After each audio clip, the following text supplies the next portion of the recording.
the ultimate glory. Few manage to keep their date with destiny. But for many, it's been heartbreaks and a cross to bear. The Holy Grail is here in India. I'm Rupha Ramani, and Firstpost brings you the ringside view. We bring you the Cup of Dreams. Cricket World Cup coverage like never before. The champion! It's over! He's done it again! Unbelievable! Oh, straight into the roof of the net. Nice one. Straight down the middle. So a good performance from both teams. Hi, how are you doing? The weekend is almost here, but it's time for you to get some perspectives from the sporting world. I am Rupha Ramani, and you're watching Firstpost.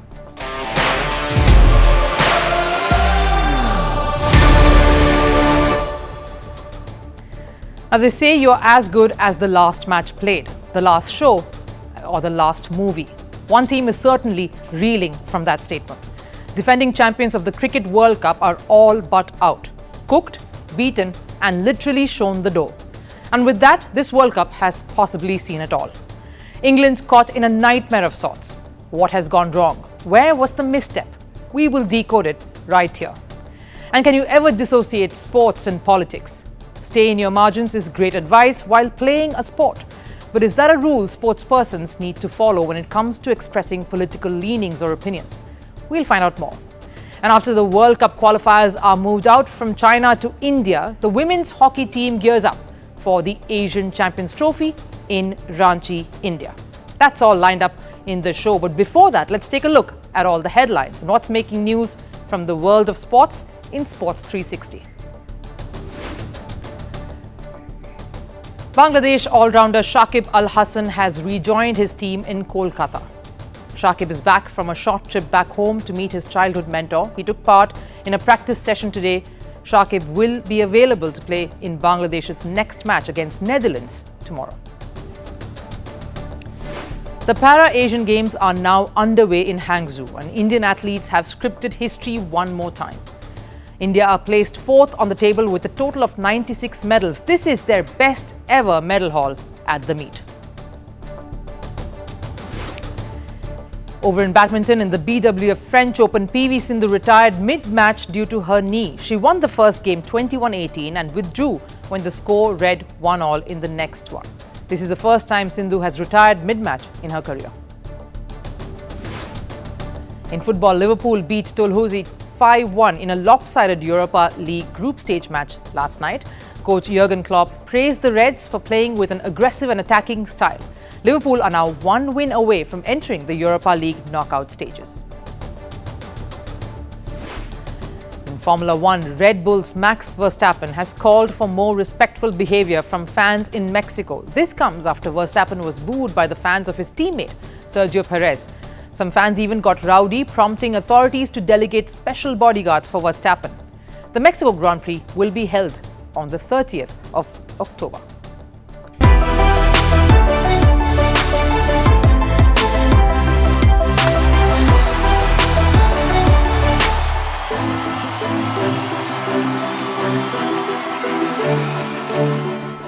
Now, for a team that started out as one of the strong favourites to repeat what they did at the 2019 World Cup, things have taken a very dramatic and horrific U-turn. England was handed a thrashing defeat at the hands of Sri Lanka last night. No, last evening, as it wrapped up rather quickly. Let's talk about how it went down briefly. They won the toss and decided to bat first. In India's Bengaluru, the most obvious choice considering the small stadium, and everyone waited for a tonking. And they had made a few changes too from the last game. 3 in fact, stacking up the all-rounders in the 11. 40 runs for no loss in 6 overs. That's about all the decent cricket we got from England. It was all downhill from there. What followed was some horrible shot-making, catching practice for the very eager Sri Lankan side. Panic-stricken, jittery run-outs. No one really putting their heads down to pull England's total out of the depths it was finding itself in. The Ben Stokes and Moeen Ali partnership flattered only to deceive, and that lazy Adil Rashid run out at the non-striker's end, very similar to that controversial Bairstow-Ashes dismissal. It was probably the final nail in the England innings coffin. 156 at Bengaluru, which was also the lowest total scored by any team in a one-day international. was definitely not what England had hoped to achieve. Sri Lanka stuttered at the start, but Nisanka and Sadira Samaravikrama stayed sensible to take the Lankans across what was their 5th consecutive win over England in ODI World Cups. Ironical that the biggest thrashing for England came at the hands of the Lankans. What went wrong? The English players looked blank and almost jaded as they all walked back into their dressing room last evening. And it was pretty much a shocking and dejected Jos Buttler who faced the music right after at the post-match. He, of course, put the blame on himself first. He said, and I've quote, "I've been a long way short of my best. As a leader, you want to lead through your own performance, and I have not been able to do that." Now, it's good to take it on the chin. And yes, if you look at Buttler's average generally and what a colossal of a threat he is to great bowling attacks all around the world, and then look at his numbers at the World Cup, you know what he means. With just 95 runs in 5 matches, Buttler, who was the key to the England batting lineup, not really finding his rhythm or his form definitely, with his highest only being 43, that created the biggest domino effect for that side. Plus the odd decisions taken at the toss, chase against world-class spinners in Delhi, field first against the South African batters in burning hot Mumbai. As a captain too, without his deputy Moeen by his side in most games, or Stokes too, sitting out, things got a little out of control for Jos Buttler out in the middle. But this, or he can't be, or his form or his captaincy alone can't be the reason for putting in the worst World Cup campaign till date. With 4 losses already, it's mathematically the worst title defence of any cricket side at a World Cup. And that says something. Let's look at some of the other glaring errors. England players, as many as 16 players in all of their matches. That's how many players were used. That many changes were made. Sure, the odd change to suit the conditions and the venues is key, but some of the changes saw no reason. Ben Stokes was seen as the messiah, the spiritual leader coming back out of retirement to play another World Cup and lead the charge for England, who sat on the bench for the first 3 matches owing to a hip niggle he had picked up. And let's face it, his inclusion created more worries and concerns for England than took out one of their key performing Harry Brook to make place for an all-rounder Ben Stokes who was only taking up the spot as a batter. Not the most ideal team combination, and it clearly did not pay off.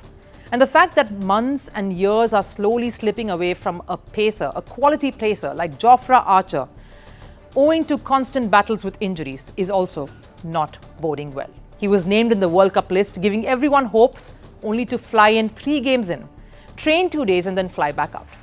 Reece Topley's injury also burdened the side further. Bringing in David Willey, who took 2 wickets at the top in the match last night. Yes, the same David Willey who was omitted from the central contract that they decided to announce right in the middle of a World Cup. And he gets to come into the playing 11 without being contracted. That's only increased the headaches for the England dressing room. At the post-match press conference, Buttler also said, and I quote, "Incredibly disappointing and incredibly frustrating. We've been so far short of the standards that we set ourselves, and for no apparent reason. It's never for lack of effort, never for lack of hard work or preparation.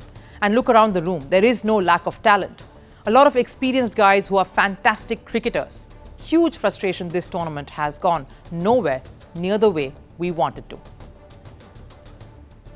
Yes, it is astounding that this side that has redefined white ball cricket, that won the 2019 World Cup, the 2020 World Cup thereafter, after a humiliating exit in 2015, had to play this way.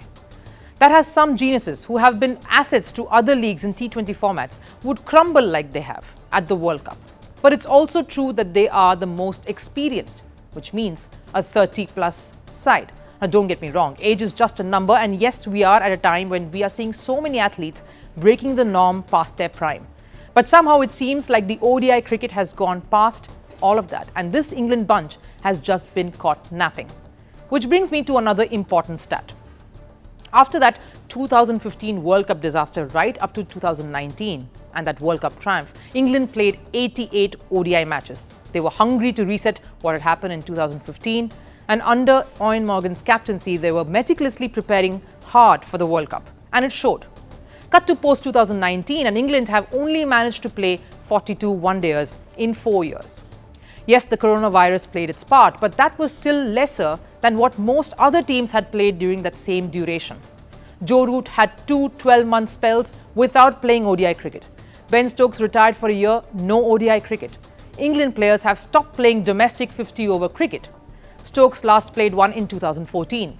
Captain Jos Buttler, 2016. From the joy of Melbourne, where they won the T20 World Cup, to the mayhem in Bengaluru, the spiral has been sudden and quick. Former England cricketer Mike Atherton said, and I quote, "With sporting teams, confidence is a bit like a person's reputation in life. It takes an age to build, but can be shattered in an instant." Buttler, when asked if he was still the right man for the captaincy job to lead and rebuild the side, sharply said yes. He probably still is, and there is no point changing men in charge with another World Cup that's around the corner, the T21, in 8 months. So all England can do is take inspiration from the past and keep walking. Of course, it doesn't help that their next challenge is against a team that's red hot, India. If the loss against Afghanistan was brutal, the defeat last night was cruel. One hopes there is still some fight left for an England side away from home. Now, sports and politics have had a strained relationship in that there is always some politics at play. Political events and incidents affect the sporting culture and health of a country. This we know. But they also affect the future of the sports persons who decide to speak up about political incidents. There is a war raging, and Israel and Palestine find themselves embroiled in it. And many athletes across sporting disciplines have joined in to express their opinions with very adverse outcome. Some, over decades, have also stood up for a movement that they have strongly believed in to gain some influence with the public and try to effect a change. But all of that has been met with disastrous consequences. Athletes and sports icons who have expressed their political stance have often found themselves at the forefront of controversy. They are sacked, their contracts are terminated, or they are simply kept aside. Since politics is highly polarized, choosing a side has proven to be a not-so-wise move. More so when it comes to high-profile athletes who enjoy a massive fan base. Colin Kaepernick is viewed as a football icon. His acts of resistance have made social statements. Kaepernick decided to show his protest of police brutalities against the black community by kneeling during the national anthem. This was in 2016 during a pre-season game between the San Francisco 49ers and Green Bay. An entire movement called Take the Knee grew out of it. Kaepernick became one of the most divisive faces after that. He found himself without a contract for several years, and it got to a point where his legal team filed a grievance against the NFL. Colin's gesture became a symbol of protest against police brutality. He went from being a football star to an icon advocating for civil rights. The fact that you say, no, you're a backup quarterback, stay in your place, that's an issue. I mean, to me, you're telling me that my position as a backup quarterback and being quiet is more important than people's lives. No, I would ask him to really have a conversation with the families of people that have been murdered and see if he still feels that way. Because I bet you he doesn't, just because he hasn't experienced that type of oppression. Kaepernick's act of defiance had ignited a furore in the NFL. Players like Eric Reed, Kenny Stills, Michael Bennett all found themselves in trouble for following in Kaepernick's footsteps. Muhammad Ali, the world heavyweight champion, was arrested in 1967. One of the most recognizable athletes, he was stripped of his title because he refused to get enlisted in the army during the Vietnam War. His fighting license was snubbed, and he was found guilty of draft evasion. It was not until 1975 that he regained his title after defeating George Foreman. Basketball star LeBron James has repeatedly raised his voice on social issues. He was asked to shut up and dribble for talking politics. Athletes have repeatedly been asked to stay in their lanes because their identity is just perceived as quarterbacks, forwards, and centers. They can't become a voice that influences the larger public, but they refuse to be tamed by the pressure and keep shut. Here's what LeBron James responded with after he was asked to shut up and dribble.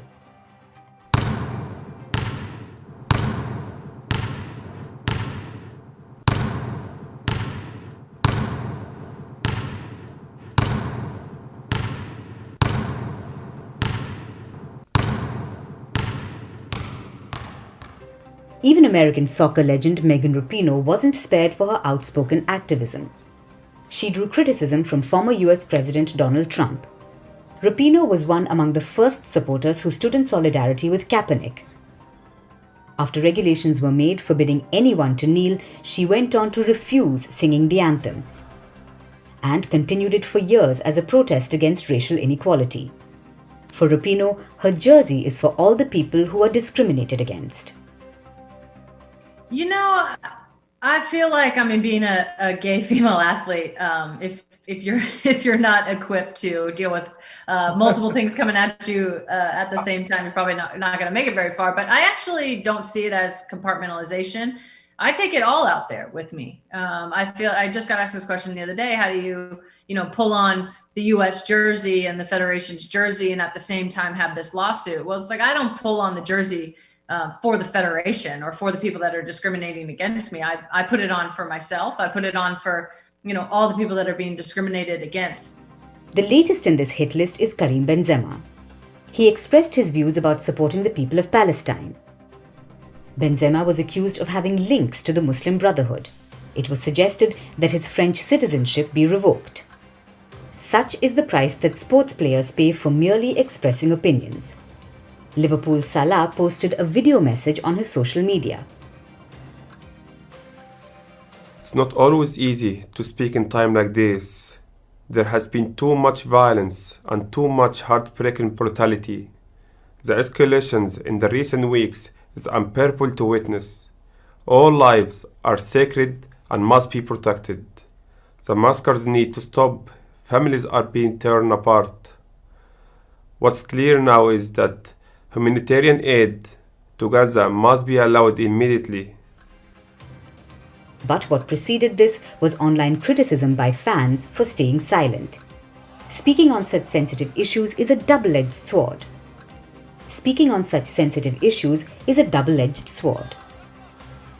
Despite knowing the potential backlash and consequences, athletes choose to be vocal about certain political issues. Athletes' involvement in these matters have a lasting impact. After all, they're not just powerless faces. They can swing the narrative. But their expressions come at a cost of them being vilified. The Indian women's team are gearing up to get that ticket to Paris Olympics. Yes, the Olympics qualifiers is still some months away, but for coach Yannick Schoppmann, the skipper Savita Punya along with the team, the Asian Champions Trophy in Ranchi starting today is perfect ground to set the momentum.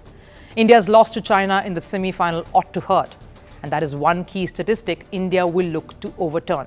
And with the FIH moving the venue for the qualifiers from China to India and Ranchi itself, this is the best preliminary test for India against the best in Asia before the quest for Paris truly begins. So on Eye on Eves today, we reflect on this team and how the women are gearing up. The Women's Hockey Asian Champions Trophy started in India today. India, China, Japan, South Korea, Malaysia and Thailand will vie for the title. Japan enters this tournament as defending champions. For India, after their unexpected loss against China at the Asian Games in the semi-final, it will be their chance to exact revenge on the Chinese. And skipper Savita Punya is keen to put that loss behind her and focus on the trophy. We will give our 100% and will impress the audience with our performance. Every match is important for us and we will leave no stone unturned to win the Champions Trophy. The tournament is being held in Ranchi for the first time ever. Coach Yannick Schoppmann has not made any major changes though. She has stuck with the same squad that went to Hangzhou. India's first 3 matches will be against Thailand, Malaysia and China. All 7 teams will play each other once, and then the top 4 teams will move on to the semi-finals. The Indian women narrowly missed out on a spot at the Paris Olympics by settling for bronze, which they won, beating Japan. While this tournament is not a qualification tournament for the Olympics, it's the perfect curtain raiser for the Olympic qualifiers next year in January. China, on the other hand, has already qualified for the Olympics. This was after they clinched the gold at the Asian Games, and they will look to keep that fire alive by putting up a stiff competition here as well. Fantastic welcome. Thank you for the warm welcome. It is good to be here. All the teams are very good. The final will be held on the 5th of November. India has won this prestigious tournament just once, that too in 2016 after beating China. Right, it's time for the last serve here on Firstpost. Now, on a day we spoke about the heartbreaking upsets, it's good to see the joy on the other side too. Here's how Afghanistan cricket team celebrated their win over Pakistan recently in India's Chennai.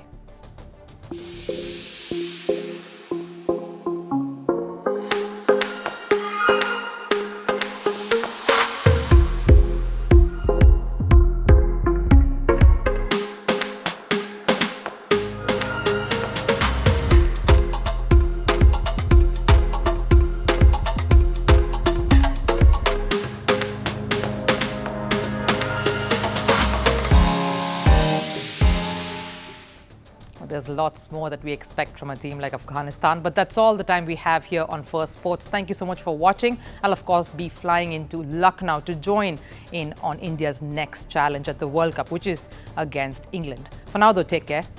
Bye-bye.